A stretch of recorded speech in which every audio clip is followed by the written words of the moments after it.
இப்ப இந்த 3 மடங்கையும் கூட்டினா வாரது என்ன? 7. 4 2 6 6 3 7. இந்த 7 மடங்கு பழங்கள் தான் மொத்த பழங்கள். எத்தனை? 84 பழங்கள்.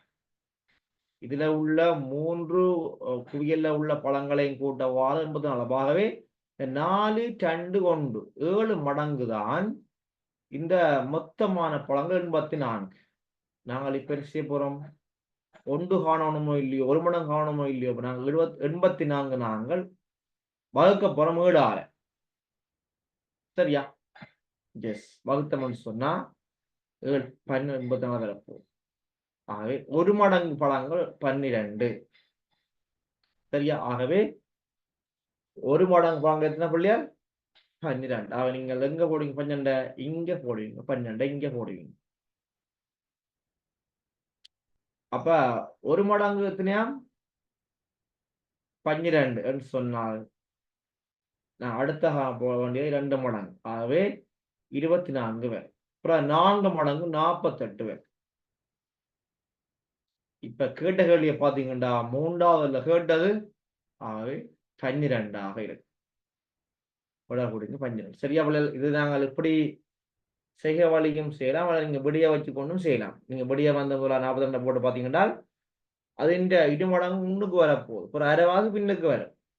அப்ப அது கூட்ட வராது. அடுத்தபடியை போட்டீங்கன்னு சொன்னா பிள்ளைகள் 3வது பயன் சொன்னா அதுக்கு முதல் 24 அப்புறம் 40. 3ஐயும் கூட்ட விட வருதா இல்லையா? ஆகவே 3வது தான் மிகச் சரியானபடியாக இருக்கு. ஓகேயா? விளங்குதோ இல்லையோ? விளங்குது. சரிதானே? சரி. நீங்க எப்பல யாரும் எழுத வேண்டாம். உங்களுக்கு PDF அனுப்ப வேண்டாம். எழுத தேவையில்லை யாருமா?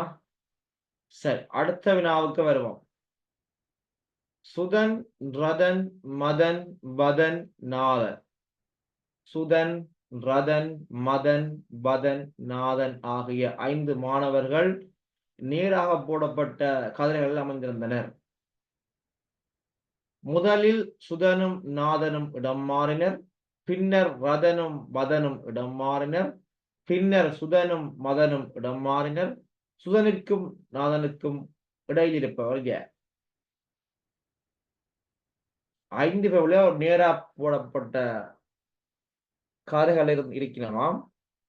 இந்த கீழே குறிப்பிடப்பட்ட தகவலுக்கு ஏற்ற மாதிரி இடம் மாறினம். ஒவ்வொரு இடமும் மாறிக்கொண்டு போயினோம். மாறி மாறி இடம் மாறினோம். அப்படி இடம் மாறின பிறகு சுதனுக்கும் நாதனுக்கும் இடையில் இருப்பவர் யாராக இருக்கு? நீங்க அந்த இடம் மாற நீங்க போட்டு பார்க்க நீங்கள் முதலாளத்தை மட்டும் போட்டு செய்யணும். என்ன பிள்ளை சூனா சூனா சூனா போடலாம், பிரானா போடலாம், மானா போடலாம். நீங்கள் புள்ள எழுத வேண்டிய அவசியம் இல்லை. டைம் எடுக்கும் இல்லோ. அப்ப நீங்கள் ஒவ்வொரு பேருக்கு முன்னுக்குள்ளதை போடும்.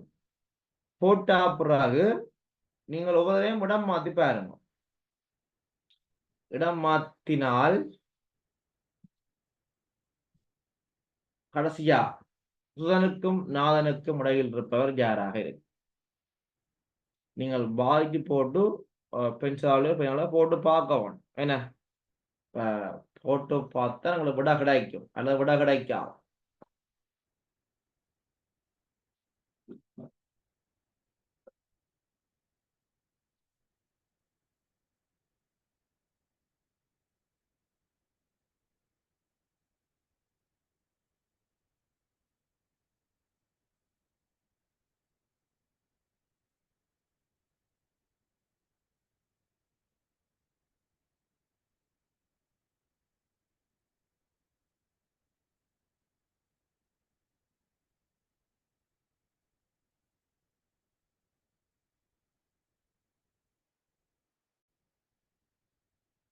சரி.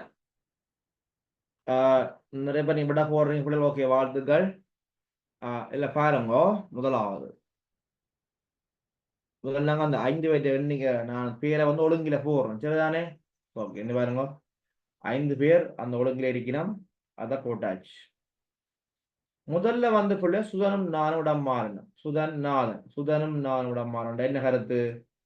நாதன் இருக்கிறது சுதன் பெற போறார். சுதனுக்கு நாதன். அப்பாவே நான் இப்ப சிவப்பால போறெல்லாம் இடம் மாறுறது என்ற ஒழுங்கா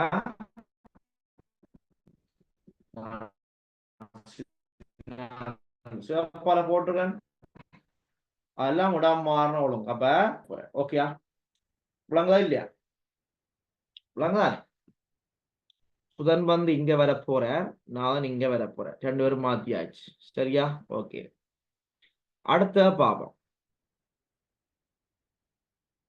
பின்னர் ரதனும் பதனும் இடம் மாறின. ரதன் எங்க வர போறார்? ரதனும் பதனும். ரதன் இங்க வர போறார், பதன் இங்க வர போறார். ஓகேயா? ரதனும் பதனும் இடம் மாறின, அதுவும் மாத்தியாச்சு. பின்னர் சுதனும் மதனும் இடம் மாறின. சுதன் எங்க இருக்கிறார்? இப்ப சுதன் இங்க இல்ல, இங்க இருக்கிறார் சுதன். வடிவ கவனிக்கொண்டீங்களா?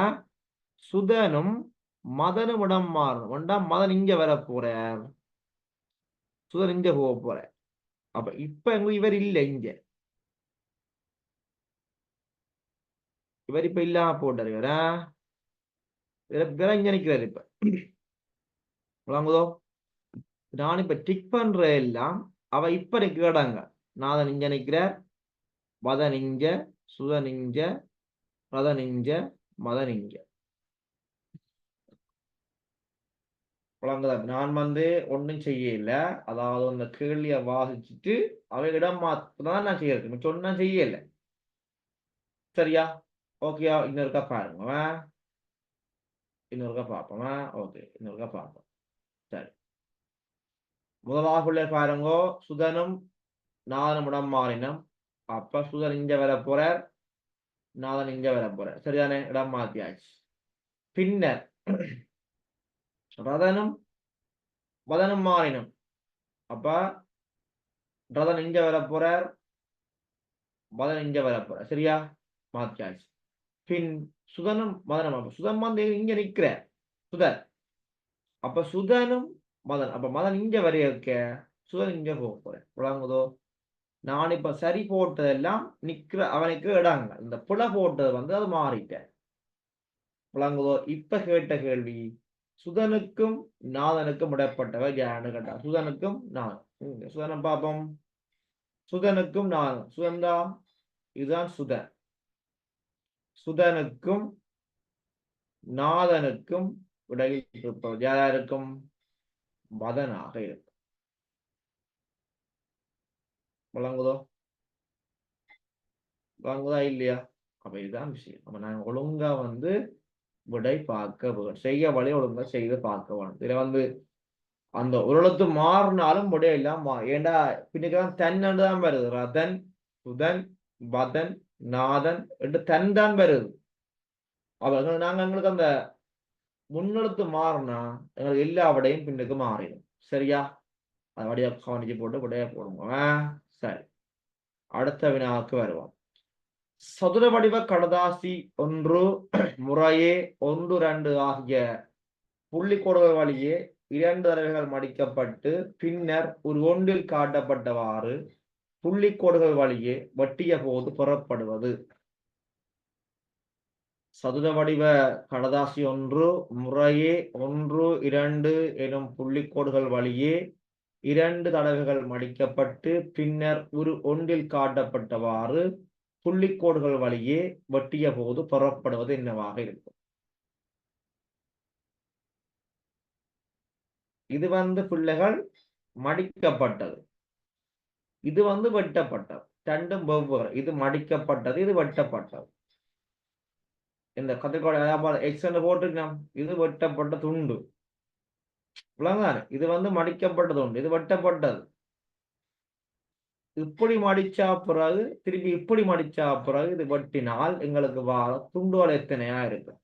4 முக்கோணியா, 4 சதுரங்களா, 2 சதுரங்கள், 2 முக்கோணிகளா? நீங்க சும்மா பேப்பரத்தை போட கிழிச்சு பார்க்கலாம், வெட்டி கொண்டிருக்கலானே. அப்ப சும்மா கிழிச்சு பாருங்க. ஏண்டா எங்களுக்கு விட போடுறது முக்கியம். 2.5 மாசம் நாங்க விடையிலாம். அப்ப இது உங்களுக்கு வந்து பேப்பர் அங்க இருக்கும், நீங்க ஒரு துண்டை அப்படியே கிழிச்சு போட்டு முதலாவது வந்து 2ஆம் அடியுங்கோ, திருப்பி 2ஆம் அடியுங்கோ, பிறகு கிழியுங்கோ. எங்களுக்கு வந்து நேர்கோடா வேண்டிய அவசியம் இல்லை. எங்களுக்கு வந்து உருவம் வந்தா சரி. அது வந்து நேர்கோடா இருக்குதோ வளைவா இருக்குதோ எங்களுக்கு தேவையில்லை. ஒரு உருவம் இப்ப நீங்க எல்லாம் குயிக்க செய்து பார்க்கவும் டைம் இதுகளுக்கே கூட டைம். சரியா? ஆகவே பாத்தீங்க சொன்னால் இப்படி வெட்டு வைக்க இப்படி நான் இதான் இது இப்ப இது வந்து மடிக்கப்பட்டா இந்த இப்படி வெட்டு வைக்க இது கட்டாயம் வருமா இல்லையா? எப்படி கட்டாயம் அப்படி வரும். அது அப்படியே மேலையும் போகும்.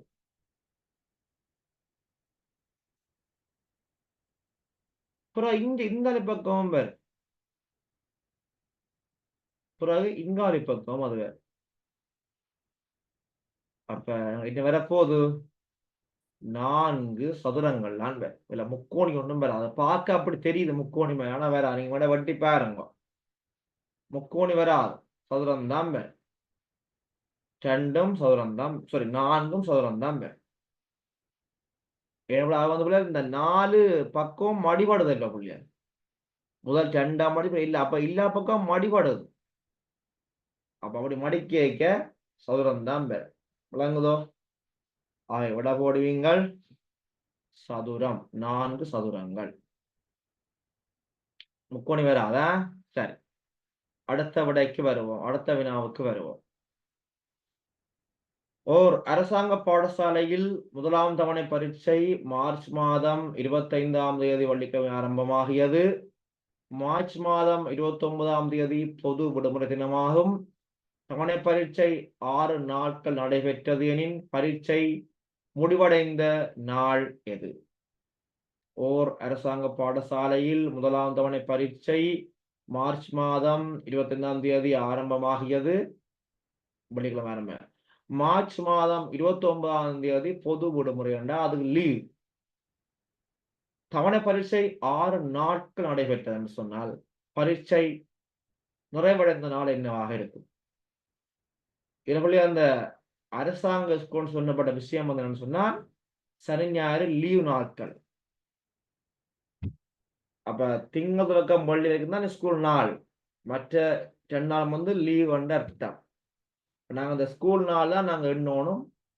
மற்றதுக்கு ஒரு பொது லீவு கொண்டு வருது, அதுக்குள்ள 29ஆம் தேதியா இருக்கு. அப்ப அதையும் விட்டணும். மொத்தம் வந்து எக்ஸாம் நடக்கிற எண்ணிக்கை வந்து 6 நாள் நடக்குதான். வேண்டாம், அந்த எக்ஸாம் எப்ப முடிஞ்சிருக்குமான்னு தான் கேட்டது. சரியா? நாங்க வந்து ஒவ்வொன்றையும் எழுதி பார்க்கணும். எப்ப ஆரம்பமாவது அது முதலாம் நாளுக்கு வருமா இல்லையா? எப்ப அந்த எக்ஸாம் ஆரம்பமாகுதோ அது முதலாம் நாளுக்கு வரும். எப்ப ஆரம்பமாகுது? மார்ச் மாதம் 25ஆம் தேதி ஆரம்பமாகுது. அப்ப நாங்க அதே முதலாக போடுவோம். மார்ச் 25ஆம் தேதி வெள்ளி, அது ஒரு நாள். சரிதானே? அது ஒரு நாள்.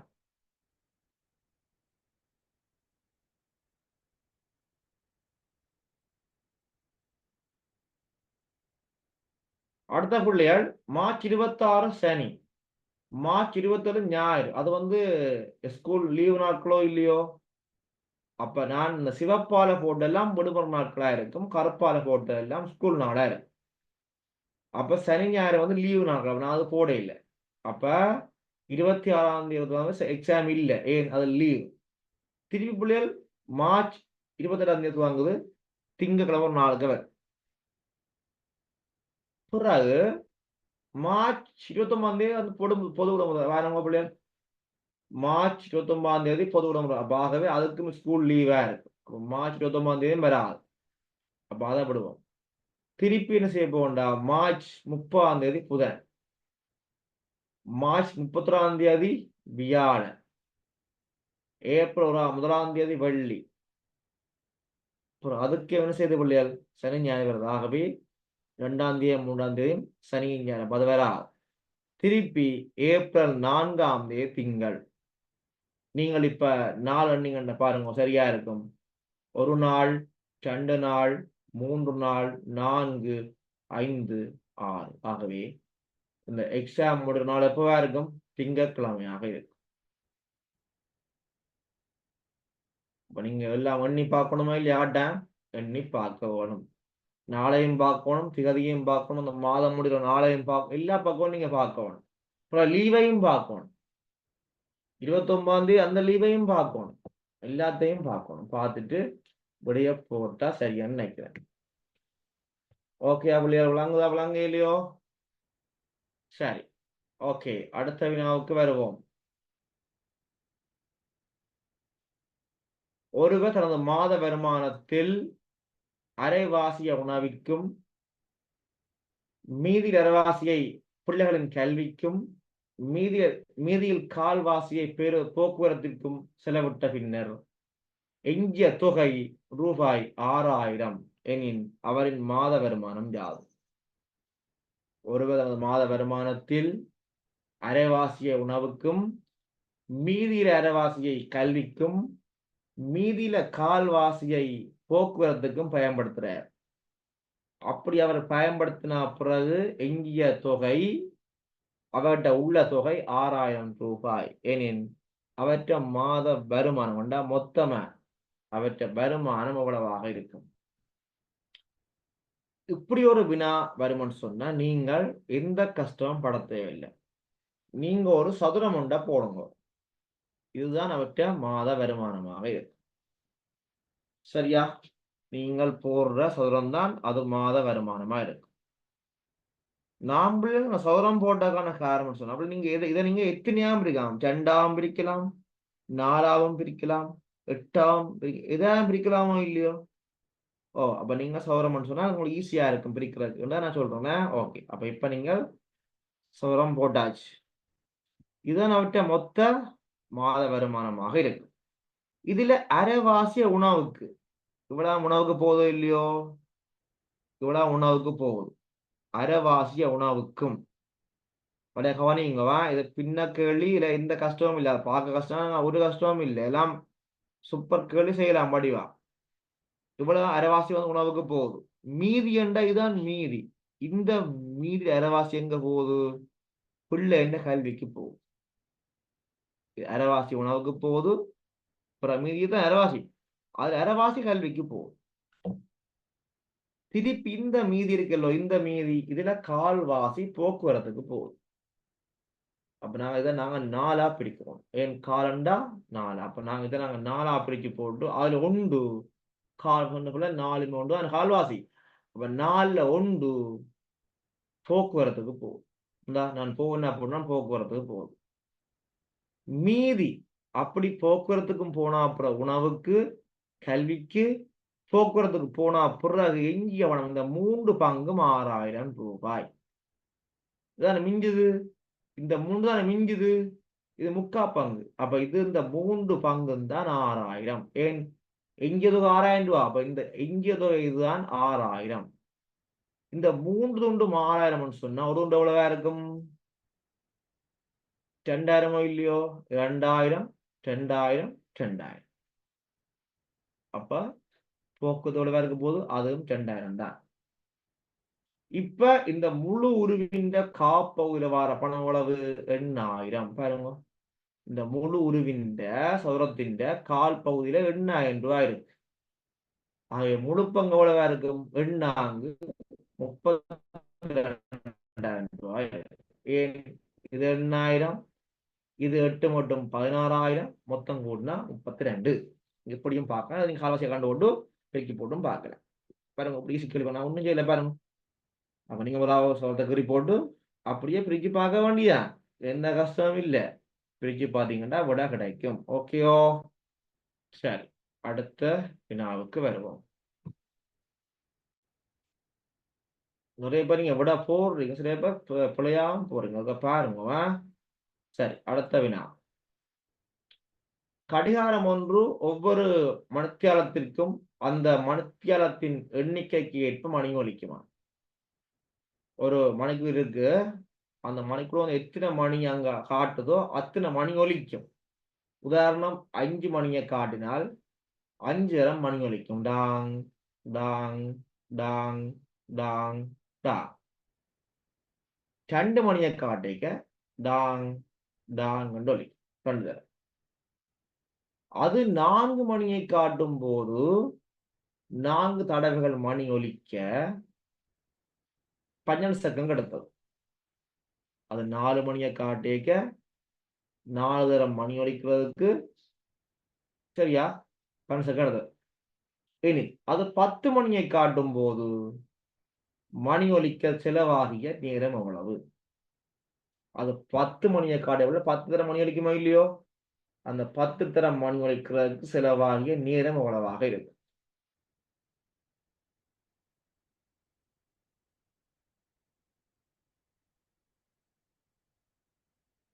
4 மணியை காட்டிக்க 4 தரம் மணி ஒலிக்குமா இல்லையோ?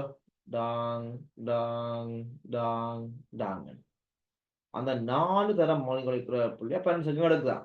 இதே மாதிரி 10 தரம் மணி ஒலிக்குமாக இருந்தால் எத்தனை செகண்ட்கள் எடுக்கும்? அதான் கேட்ட கேள்வி. ஏன் பார்ப்போம். சரி, இரணிங்க புள்ளியால் இடைவெளியை பார்க்கவும். இதுல நீங்கள் இடைவெளி இதை இப்ப இந்த மயில் கல்ல கடக்கேக்க ஒரு பேருந்து அல்லது போயிறது மயில் கல்ல கடக்கேக்க நாங்க என்ன பாக்குறோம்? நாங்க இடைவெளி பாக்குறோம். அது மாதிரிதான் இது. நாங்க மணியை வச்சு கொண்டு இடைவெளி பார்க்கவும். இப்ப முதலாவது 4 மணியை காட்டேக்க. இப்ப நான் இதுல மணி போட்டிருக்கேன், இது இடைவெளி போட்டிருக்கேன், செகண்ட் போட்டிருக்கேன். 4 மணி என்றா இடைவெளி 4 இருக்குமா? இல்ல, இடைவெளி 3 இருக்கு. நீங்க எண்ணி பாருங்க. டாங் டாங் டாங் டாங். 4 மணிக்கு இடையில உள்ள கேப் எவ்வளவு? 3. அந்த கேப் தான் இடைவெளி. ஆகவே இடைவெளி 3. அந்த இடைவெளி 3க்கும் தான் டைம் எவ்வளவு? 12 செகண்ட். இப்ப 4 மணிக்கு இல்ல, நான் இடைவெளி பார்க்கணும். அப்ப இடைவெளி 3 இடைவெளி தான் புள்ளியல். செகண்ட்ல 12. அப்பதான் போடுவோம். இப்ப இடைவெளி 3க்கு 12 செகண்ட் சொன்னா ஒன்றுக்கு எவ்வளவு இருக்கும்? இடைவெளி 1க்கு 4 இருக்குமோ இல்லையோ? 4. இதான் பிளாக். இப்ப கேட்ட கேள்வி 10 மணி ஒலிக்கிறாரு.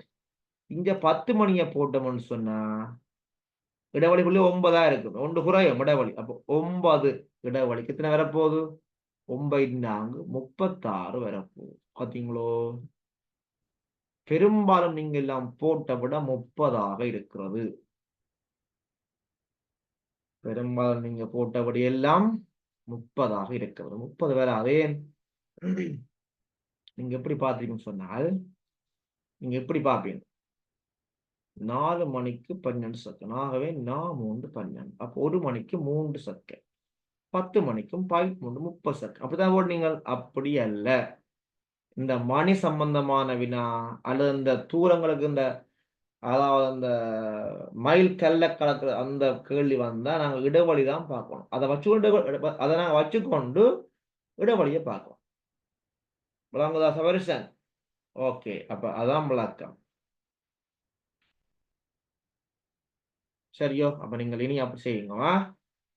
சரிதானே? 36 தான் வரும், 30 வராது. ஓகே, அடுத்த வினாவுக்கு வருவோம். 20 வினாக்களை கொண்ட ஒரு வினாத்தாளில் அனைத்து வினாக்களுக்கும் விடையளித்தால் 100 புள்ளிகள் கிடைக்கும். சரியா? எத்தனை கேள்வி? 20 வினா. ஒரு வினாவுக்கு விடையளித்தால் 5 புள்ளிகள் கிடைக்கும். அதே வேளை பிழையாக விடையளித்தால் பெற்ற புள்ளியில் இருந்து 2 புள்ளி கழிக்கப்படும். கெவின் பெற்ற புள்ளிகள் 65 எனில் அவன் எத்தனை வினாக்களுக்கு சரியாக விடையளித்திருப்பான்? மொத்தம் 20 வினா இருக்கு. ஒரு கேள்வி சரியண்டா 5 மார்க்ஸ். அப்ப 20க்கும் 100 மார்க்ஸ் வரும். இதே நாங்க ஒரு கேள்வி பிழவிட்டோம்னு சொன்னால் மொத்தம் எத்தனை சரியோ அதுக்குரிய மார்க்ஸ போட்டா அப்புறம் 2 கழிப்பினமா. சரியோ? 2 பிழவிட்டா 4 மார்க்ஸ் கழிப்பினம். 3 பிழவிட்டா 6 மார்க்ஸ் கழிப்பினம். அப்ப எத்தனை புள்ளி வருதோ அதுல இருந்து ஒரு வினாப்படி 2 புள்ளி தான் கழிக்கப்படுது. அப்ப சரியா வினாவுக்கு 5 புள்ளி, புள்ளியா வினாவுக்கு 2 புள்ளி கழிக்கப்படும். விளங்குதா? ஒரு மாணவன் சரியா எடுத்த வினாக்கள் சரியா எடுத்தால வந்த புள்ளி 65 என்றால் நீங்கள் விடிய வச்சு கொண்டும் பார்க்கலாம். செய்தும் உதாரணத்துக்கு விடிய வச்சு பார்க்கிறேன்னால் இந்த 15 16 17 எல்லாமே என்ன சரியான வினாக்கள். உதாரணத்துக்கு 15 கேள்வி சரியான்னு சொன்னால் ஒரு கேள்விக்கு 5 படி எத்தனை வரப்போகுது? 15 75 வரை. அதுல அவன் 5 கேள்வி பிளவுட்டுக்கணும் இல்லையோ? அப்ப 5 கேள்வி பிளண்டா 1 2 படி கழிச்சா 2 10 கழிவு. ஆகவே 65. முதலாவது நீங்க அப்படி பார்த்தும் விட போடலாம். விளங்குதானே? செய்கப்படி செய்தும் விட போடலாம். அவங்களுக்கு வந்து எப்படி விட போறோம் முக்கியம் இல்ல, விட போட்டா சரி. சரியா? நான் பிள்ளை செய்ய கொடுக்கிறோம். முதலாவது பாருங்க, மொத்த மார்க்ஸ் 100. அது அவன் பெற்ற புள்ளி 65 கழிச்சால் இந்த 35 வந்து பிளவிட்டதால எடுக்கப்பட்ட புள்ளியோ இல்லையோ? மொத்த புள்ளி 100. அதுல வந்து சரியா அவன் அவன் வந்து அவனுக்கு கிடைச்ச புள்ளிகள் 65. அப்ப இந்த 35 புள்ளி அவன் இழக்கப்பட்ட புள்ளியோ இல்லையோ? இழக்கப்பட்ட புள்ளி. இதே வந்து நான் ஒரு கேள்விக்கு விழுகெடுத்தால் எனக்கு எத்தனை புள்ளி இழக்கப்பட சொல்லுங்க? 2 புள்ளி இழக்கப்படுதா? அது 7 புள்ளி இழக்கப்படுதா? 2 புள்ளி கழிக்கப்படுது, ஆனா 7 இழக்கப்படுது. ஏன்? இந்த சரியான வினாவுக்கு வர 5 புள்ளி இல்லையே இல்லை. சரியான வினாவுக்கு வர 5 புள்ளியும் இல்லை. பிறகு 2 புள்ளி கழிக்கு நம்புகிறேன். மொத்தம் எனக்கு 7 புள்ளி இழக்கப்படுது. கழிக்கப்படுற புள்ளி தான் 2. எனக்கு இழக்கப்படுற புள்ளி 7. அப்ப ஒரு புள்ளி ஒரு வினா நான் பிளவிட்டா எனக்கு மொத்தம் 7 புள்ளி இல்லாம போகும். 2 கேள்வி பிளவிட்டா எனக்கு 14 புள்ளி இல்லாம போகும். அப்ப இந்த 35 புள்ளி வந்து நான் இழக்கப்பட்ட புள்ளி. ஒரு வினா என புள்ளி என்றால் 7 புள்ளி. அப்ப நான் இந்த 30 புள்ளிகள் 7 பிரிக்கணுமோ இல்லையோ? 7 பிரிச்சா 5. அந்த 5 வந்து நான் பிளவிட்ட வினாக்கள். 5 வந்து நான் பிழையற்ற வினாக்கள். மொத்தம் 20 கேள்வி. அது 5 எனக்கு பிழையண்டா சரியத்தின இருக்கும். சரியான வினாக்கள் 15 இருக்கும். நீங்க இப்படி பார்த்தும் விட போடலாம். மொத்த மாச கண்டு போட்டு 100 தானே மொத்தம். அது அவன் எடுத்த மாசம் கழிச்சா மிகுதி வாரது 35. அதெல்லாம் நான் பிளவிட்டதால இழக்கப்பட்ட புள்ளிகள். ஒரு கேள்வி நான் பிளவிட்டா எனக்கு 7 புள்ளி இழக்கப்படும். ஆகவே 35ல எத்தனை நான் இழந்தேன்னு பாத்தீங்கன்னு சொன்னா புள்ளிகள் 7 பிரிக்க வேணும். பிரிச்சால் 7 5 15. அந்த 5 வினா நான் பிளவிட்ட வினா. மொத்தம் 20 வினா இருக்குது. அதுல 5 வினா புள்ளிகள்னு சொன்னா மிச்சம் 15ம் சரியான வினாக்களாக இருக்கும். விட போடுவீங்க முதலாவிட 15. ஓகேயோ? ஓகே, நல்ல விளக்கம் நினைக்கிறேன். எண்கோலம். எண்கோலத்துல வர வேண்டிய இதுல வர வேண்டிய எண்கள் என்ன பாருங்க. நாங்க பெருக்கியும் பார்க்கலாம், பிரிச்சும் பார்க்கலாம். 9 8 72. எண் 6 48. 7 6 42. 6 10 60. 16 80. அப்ப நாங்க ரெண்டையும் பிரிக்கலாம், பெருக்கலாம். இப்படி பார்த்தா 9 9 81. 7 5 35. 7 9 63. 5 5 50. 9 4 36. 9 5 9 5 4. மூன்றாவது விட எண்கோலமா? ஓகே, அடுத்தது 12. இதை பாருங்க, இது வந்து போன ஃபாஸ்ட் பேப்பர் அதுக்கு முதல் வந்தோன்னு நினைக்கிறேன். போனதுல வரையில அதுக்கு முதல் வந்தது. இதுல சம்பந்தமே இல்லாம ஒரு எண்கோலம் உண்டு. அது நாங்க பிரிக்க போடலாம். இது வந்து சம்பந்தமே இல்லாத எண்கோலம். நீங்க எப்படி சொல்லுங்க. இது சம்பந்தமே இல்லை. 4 1 12 என்ன சம்பந்தம்? ஒன்றுமே இல்லை. இப்படியும் ஒரு எண்கோலம் ஒன்று சொல்ல வரலாம்னு நினைக்கிறேன். சம்பந்தமே இல்லாம ஒரு எண்கோலம் என்ன வரும்? என்ன வரலாம்?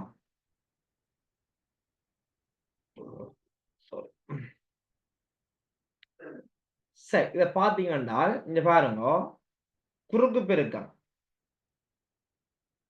ஓர் ஒன்று ஒன்று ஈட்டண்டு 4. எப்படி எப்படி எப்படி ஓர் ஒன்று ஒன்று ஈட்டண்டு 4.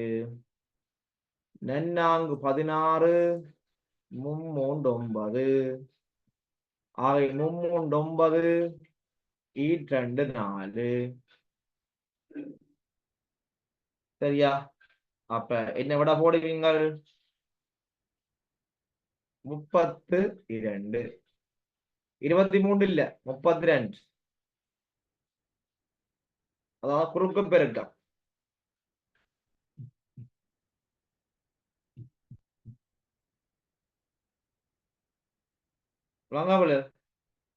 விட போடுவீங்க 32 சரிதானே? அதாவது வந்து இந்த குறுக்கு பெருக்கம், அதாவது மாறி மாறி பெருக்கிறது. இது வந்து எண்களுக்கு சம்பந்தம் இல்லை. இப்ப இதுல வந்து பஞ்சனுக்கு சம்பந்தம் இல்லை, 43 சம்பந்தம் இல்லை. நாங்க அந்த 43ல 4 3 பெரும் பார்க்கணும். அப்படி பார்த்து விட போடுங்க. இருக்கா? ஓகே. நெக்ஸ்ட், சீதா பரீட்சை பாஸ் இடம்பெற்ற பரீட்சைகளில் பரீட்சையில் 80 புள்ளிகளுக்கு 60க்கு 16 புள்ளிகளையும், 3ஆம் பரீட்சையில் 40 புள்ளிகளுக்கு 25 புள்ளிகளையும் பெற்றாள். சீதா கூடுதலாக புள்ளிகளை பெற்றது எத்தனையாவது பரீட்சையில் ஆகும்? எக்ஸாம் வைக்கணும், அழகு பயிற்சி வைக்கணும் புள்ளிகள். ஒவ்வொன்றும் ஒவ்வொரு புள்ளி போடுறா மிஸ். முதல் 80க்கு போடுறா, பிறகு 20க்கு போடுறா, பிறகு 40க்கு போடுறா. எப்படி நான் பாக்குறது புள்ளி? மொத்தம் 100க்கு போட்டா பார்க்கலாம், எல்லாம் 100க்கு போட்டா பார்க்கலாம், எல்லாம் 50க்கு போட்டாலும் பார்க்கலாம், எல்லாம் 10க்கு போடா. இது என்ன? இது 80க்கு போடப்படுது, 20க்கு போடப்படுது, 40க்கு போடணும். எப்படி பாக்குறது? நாங்கள் பார்க்குற கஷ்டமோ இல்லையோ? அப்ப நாங்க சமவெளி பின்னம் ஆக்கணும். எல்லா அடியும் சமனா இருக்கணும். எல்லா அடி, அதாவது வந்து கீழே உள்ளது பகுதி எண், அதெல்லாம் சமனா இருக்கணும். அப்ப நாங்கள் ஈஸி பார்க்கறது. முதல் நாங்கள் அந்த ஒவ்வொரு புள்ளிகளையும் போடுவோம். முதலாவது என்ன புள்ளி? 80க்கு 60, 2வது 20க்கு 16, 3வது 40க்கு 25. சரியா? முதலாவது அலகு பரீட்சையில வந்து புள்ளிகள் 80க்கு 60, 20க்கு 16, 40க்கு 25. இப்ப 80, 20, 40 எல்லாம் அந்த நாங்கள் உண்டாக்கலாமோ இல்லையோ? கிட்டத்தட்ட சமர்ப்பினம் ஆக்கலாம். நீங்க பாருங்க, இந்த 20, 80, 40 ஒரே மடங்களை வருமோ இல்லையோ? மடங்கு 20 4 மடங்கு 80, 40 2 மடங்கு 80. அப்ப எல்லாம் வரும். அப்ப நாங்கள் கீழே போடுறது என்னவா இருக்கும்? 80 இருக்குமோ இல்லையோ? எஸ், நாங்க இல்ல கீழே 80 போடுவோம். இது ஓகே. முதலாவது எக்ஸாம் ஓகே, 80க்கு 60 சரி. 80க்கு கீழே போட்டோம் என்றால் மீத எவ்வளோ போடணும்? 20 4 மடங்கு 80 மாதிரி 4 என்ன வர போகுது? நாங்கள் கீழே எத்தனை பெருக்கிறோமோ அதை நாங்கள் பெருக்க வேணும். ஆகவே 20 4 80 மாதிரி 16 4 எத்தனை? 64. பிறகு 3ஆம் எக்ஸாம் பார்த்தீங்கன்னு சொன்னால் 80, 40 இருமடங்கு 80 மாதிரி 25 2 மடங்கு 50. இப்ப நீங்க பாத்தீங்கன்னா எல்லாம் 80க்கு மாத்திட்டேன் பாருங்க. முதல் பரீட்சை 80க்கு 60, 2வது பரீட்சை 80க்கு 64, 3வது 80க்கு 50 புள்ளி. இப்ப எல்லாம் பகுதி எல்லாம் உண்டாயிருக்கு. இப்ப நாங்க பார்க்கலாமோ இல்லையோ? சீதா அதிகமான புள்ளிகளை பெற்றது எந்த பரீட்சையிலாகும்? 80க்கு 60 முதலாவது பரீட்சையிலாகும். சாரி 64 என்ன 2வது பரீட்சையிலாகும். ஓகேயா? இதுதான் விளக்கம். கஷ்டம் ஒன்றும் இல்லை. நீங்கள் எல்லாத்தையும் ஒரே மாதிரியான பகுதி எண்ணுக்கு மாற்றும், அதாவது சமறு பின்னம் ஆக்கணும். உலகாவிலே என்றால் 2 1 புள்ளிகள் 4 2 மரதான், 6 பிரிச்சு 3 6 3 மரதான், 10 5 மரதான், 20 10 மரதான், எல்லாம் மரதான். அப்படித்தான் இது. சரியா புள்ளிகள்? ஓகே, நான் 30 தான் போடினான், மிச்சம் போடையில் நான் இன்றைக்கு நாளைக்கு போடுவேன். சரியா? நீங்கள் விளங்காத புள்ளிகள் சொல்லிட கேட்டு படிக்கலாம், பிரச்சனை இல்லை. நீ சட்டில் விட சாரி வாட்ஸ்அப்ல வந்து கேள்விகள் போடலாம். நான் இப்ப உண்டா தொகுத்து கொண்டிருக்கிறேன். சரியா? தொகுத்து போட்டு உங்களுக்கு விளங்கப்படுத்த பிரச்சனை இல்லை. இந்த கொஞ்சம் பேப்பர் செய்யறபடியே கொஞ்சம் டைம் கொஞ்சம் குறைவா இருக்குது. அதான் காரணம். இன்னைக்கு நான் பேப்பர்லாம் முடியுது. அதால இனி கொஞ்சம் நினைக்கிறேன். சரியா? ஓகே, நல்லபடியா படியுங்கோ, நிறைய கேள்வி செய்து பாருங்கோ, சரியா புள்ளியோ செய்து பாருங்கோ, விடிய போடுங்கோ, திருத்துங்கோ, மார்க்ஸை போடுங்கோ. நாங்க மீண்டும் அடுத்த கிளாஸ் சந்திப்போம். சரியா புள்ளியா? Okay, bye, see you. Okay பிள்ளைகள், ஓகேயா? Bye. Okay, Bye, sir. Goodbye, sir.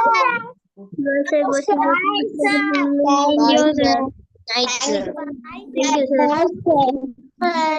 Bye, sir. Bye, sir. Thank you, sir. Bye, sir.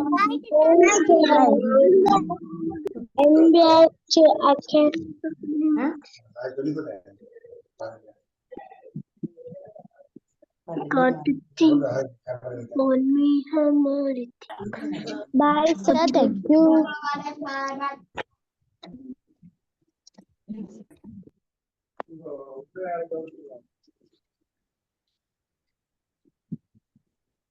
நீரம் காட்டும் நடிகர்களே, பாய் சார். சரியில்ல கவலை. Bye sir.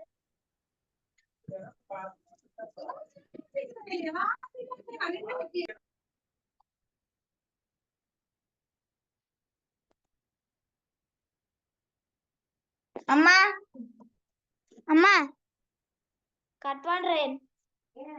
முடிஞ்சது. 30 வெள்ளி தானே நான் போடல